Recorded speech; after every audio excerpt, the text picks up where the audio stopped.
Okay, I think we're going. All right. So, number 13. We have to start this a little bit later. Pen, pen, pen, pen, pen, pen. First time I'm using it today.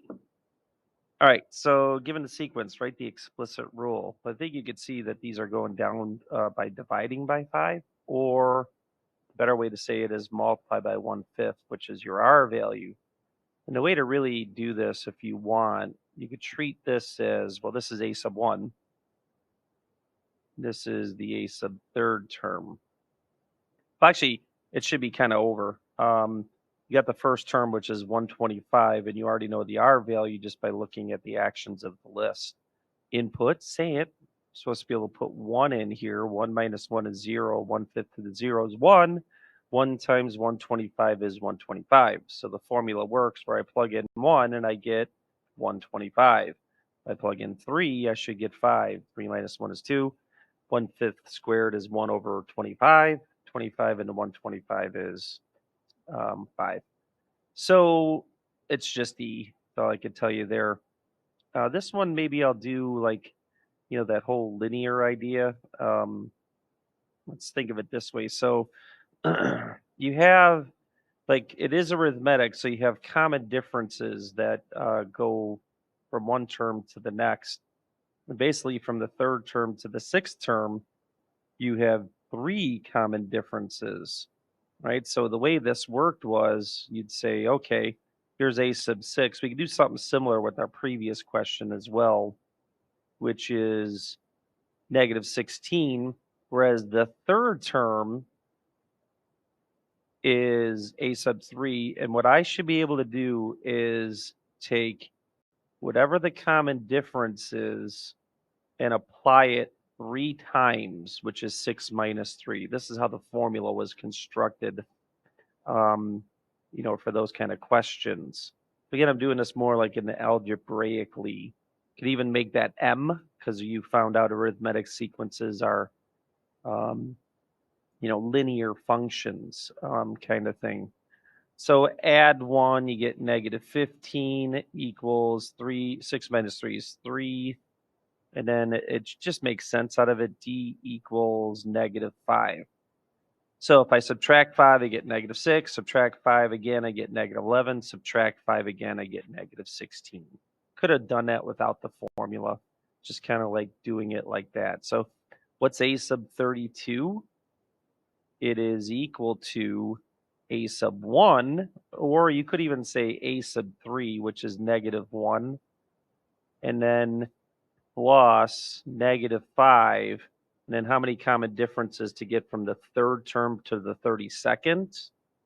32 minus 3 common differences. That's how the formula works there. This is how we could end up getting this. It's negative 5 plus or minus negative 1 plus negative 5 times 29 common differences. Oh boy, you got to think negative 150, negative 151, and then 115 less than that. So I did negative 5 times 30 and then added a 5. All right. Anyway, you could go ahead and get that on your calculator, that basic one. Okay. Which shows inverses? I couldn't think of a good question. I found this somewhere. And I just kind of liked it because we talked about this all the time, that inverses are reflections over the y equals x line. Or you could sit here and take this point. Excuse me. You can switch x and y and see those are inverses. Then notice I did this. These are inverses, but this ain't no function. You're gone. All right, so it's A, and these other ones are not what happens with function inverses. Sorry. Oh, words. Sometimes can be tough for Mr. Samuelis, his brain. All right, and then cross multiply. So when I say inverse, you say switch x and y, or domain and range exchange. All right, Mrs. Cooper. And then y minus 3 equals 2, and then divide by x, and then add 3. I think you could do that pretty quick. So 2 over x plus 3 looks like this one. Just remember that the domain of this domain was not 3. I'm just going to do this in an old way of doing this. And then range is not 0, because this has a horizontal asymptote at y equals 0. I can't explain that anymore. We're done. So then the domain and range of the inverse is the reverse of this. So the domain, look at that. You can't have x equal to 0. So it does make sense. And the range is not 3. Okay, we'd have to make sure we see that picture, but that's definitely a horizontal asymptote of 3. Y equals, this is the shifted format, transformed format of a rational function. Okay, find the inverse of this with a restricted domain of, oh, I was really mean on this, negative infinity to 0. You have 2 choices. This graph is at 0, 9, and then it goes up. So you have 2 choices on restricting the domain. This restriction from negative infinity to 0, or this one. And what I've chosen for you, choose, whatever the right vocab word is the left one. So that does affect your domain of the inverse. Would I say that right? Yes. I just want to make sure my terminology was correct. Subtract 9. Okay, whenever I square root both sides, I get plus minus root x minus 9. And this is this parabola, this one, when I do the plus minus part. But this is the one that goes with this one, this part here with the restricted domain. That is the negative part of this graph. So that's why B is only the right answer. Bet you we get a lot of people missing that because A, they don't do plus minus. They just forget to do plus minus when they root both sides. But that restricted domain component, thrown into the mix there, knowing that difference. I mean, look at that. That's the sha-na-na-na-na-na-na-na-na. These two are connected here, inverted inverse wise. So that's when the restricted domain would be 0 to infinity, the blue parts. I'll hit that one in blue. Okay, a lot of explanation on that. It's all good. Then we leave you alone on restricting the domain. But the domain of this is actually -5. Good review, by the way. -5. When I plug in -5, I get 0 minus 1 is -1. That's for the range. But then I can plug in -4, -3, -2, -1, 0, 1, 2, 3, 4, 5, 6. You can throw in everything after that. And that's a bracket because I can plug in -5.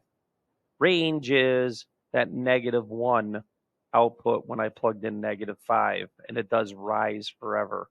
So at -5, -1, this graph would look like this. You're supposed to know what the square root graph looks like.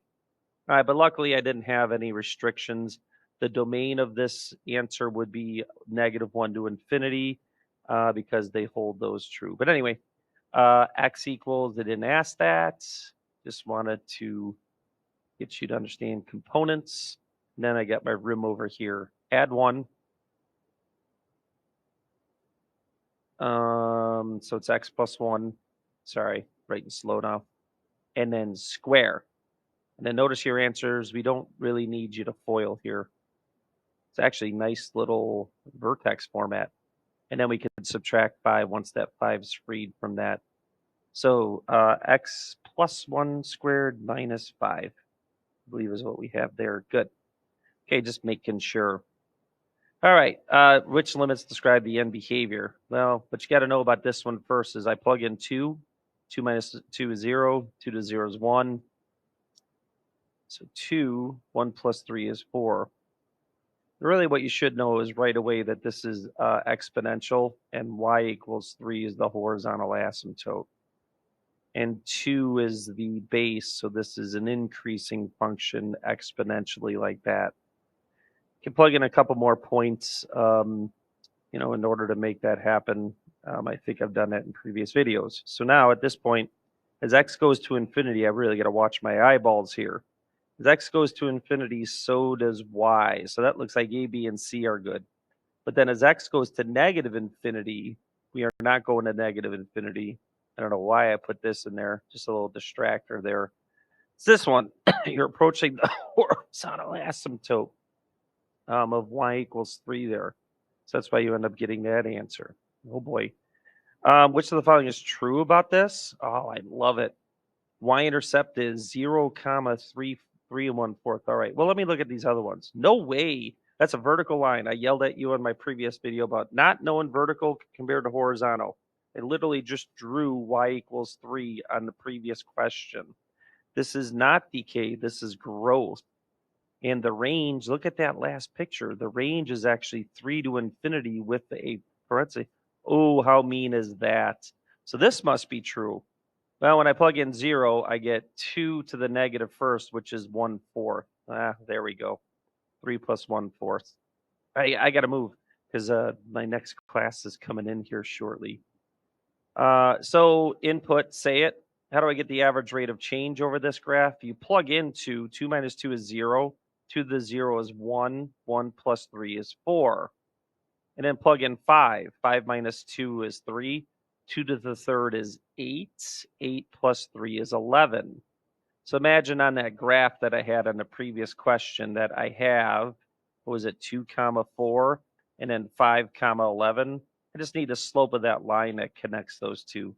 This is way back in section 1.1 that we did this. So all I have to do next is find the slope of 11 minus 4 over 5 minus 2. That is 7/3. Okay, all right. What is the equation of the asymptote for this? It's x equals 4. This is a logarithm. I plug in 4, I get 0. Oops, sorry. Log base 2 of 0 is our first non-possible output value. You don't get that output value. This is a logarithm. They have vertical asymptotes. We've already talked about that. Ooh, but then I did domain. I can't plug in 5, 6, 7, or 8. Really, where this graph is x equals 4, 2, 3, 4. That's where the vertical asymptote is. The next number I could plug in is 3. 4 minus 3 is 1. 2 to what power equals 1? 0. 0 plus 2 is 2. So I plugged in 3, and I got 2. That's because it's up 2. Should have been there. Good. And then the next one I plug in is 0. It's actually nice. 4 minus 0 is 4. Log base 2 of 4. 2 to what power equals 4? 2. 2 plus 2 is 4. Hey, that's the y-intercept. All right, so then this graph looks like this. Probably a little bit too, this rises. All right, but anyway. There's your classic logarithm. Man, I ate something that's getting stuck in my throat. Sorry. I know that's fun for a video. Negative infinity to 4. Mr. Samuelus, okay. All right, and then last but not least, I like this one. I pulled this off of directly quizzes, like someone had this. So g of 19 first. G of 19, 19 plus 6 is 25. Square root of 25 is 5. So now what you do next is, okay, that's 5. So now I find f of 5. I love these. These are actually not bad at all. What's f of 5? Go to the f function. Uh-oh. Oh, no. 5 minus 1 is 4. What? 5 minus 4 is 1. Oh, here they come. 1/3. So now I have h of 1/3. Oh, well, that worked out. What's 1/3 of 3? I don't know. I need my calculator. 1. 1 plus 4 is 5. Nice. Is that it? We're over. Hasta la vista, baby. I don't know how to get out of this. This happens every time. Oh, my goodness. Okay, so it says I'm recording. This is fun. How do I end this? Was it here? There it is.